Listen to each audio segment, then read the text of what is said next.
દરેક નીતિની સામે કાયદાની રીતે ઊભો રહેતો SSK ન્યૂઝ ચેનલ। સુરતમાં ફરી એકવાર હની ટ્રેપની ઘટના સામે આવી છે। વેપારીને હની ટ્રેપમાં ફસાવી 30 લાખનો તોડ કરાયો હોવાનું સામે આવ્યું છે। નકલી પોલીસ બની આવેલા 4 થી 5 જેટલા શખ્સોએ તોડ કર્યો હતો। આ અંગે અડાજણ પોલીસે ગુનો નોંધી એક આરોપીને ઝડપી પાડ્યો છે। અડાજણ પોલીસ પાસેથી મળતી માહિતી મુજબ પાલનપુર જકાત નાકા ખાતે આવેલા મકાનમાં બોલાવી વેપારીને હની ટ્રેપમાં ફસાવ્યો હતો।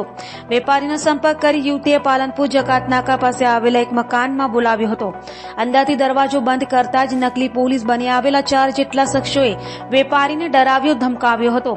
તમે છોકરી સાથે ખોટું કામ કરો છો તેમ કહી પોલીસ કેસ કરવાની ધમકી આપી 30 લાખનો તોડ કરી લીધો હતો। મહેશ વિહાભાઈ રબારી, અશ્વિન ઉર્ફે ગોપાલ રબારી સહિત અન્ય 2 ઇસમો નકલી પોલીસ બની આવી ચડ્યા હતા, જ્યાં ખોટા કેસમાં ફસાવી દેવાની ધમકી આપી લાખો રૂપિયાની રકમ પડાવી લીધી હતી। હની ટ્રેપનો ભોગ બનેલા વેપારી અડાજણ પોલીસ મથકમાં ફરિયાદ આપતા પોલીસે ગુનો નોંધી તપાસ હાથ ધરી એક આરોપીને ઝડપી પાડ્યો છે।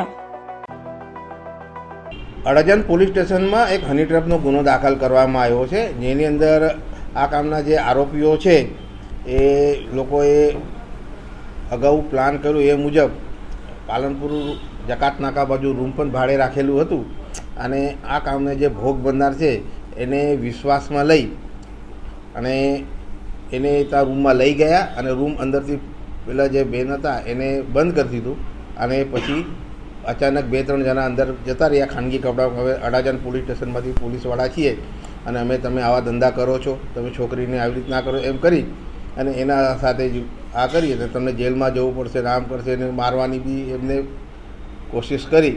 પછી એને કીધું કે તારે જો આટલા પૈસા આપવા હોય તો અમે કંઈ ના કરીએ, આમ કરીને એના પછી 30 લાખ રૂપિયા જેવા ભાતભર રકમ આરોપીઓએ ભોગ બનનાર પાસેથી લઈ લીધેલ છે।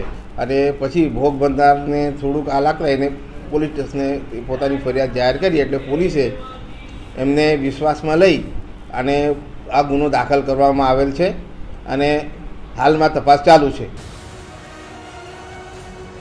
દરેક નીતિની સામે કાયદાની રીતે ઊભો રહેતો SSK ન્યૂઝ ચેનલ।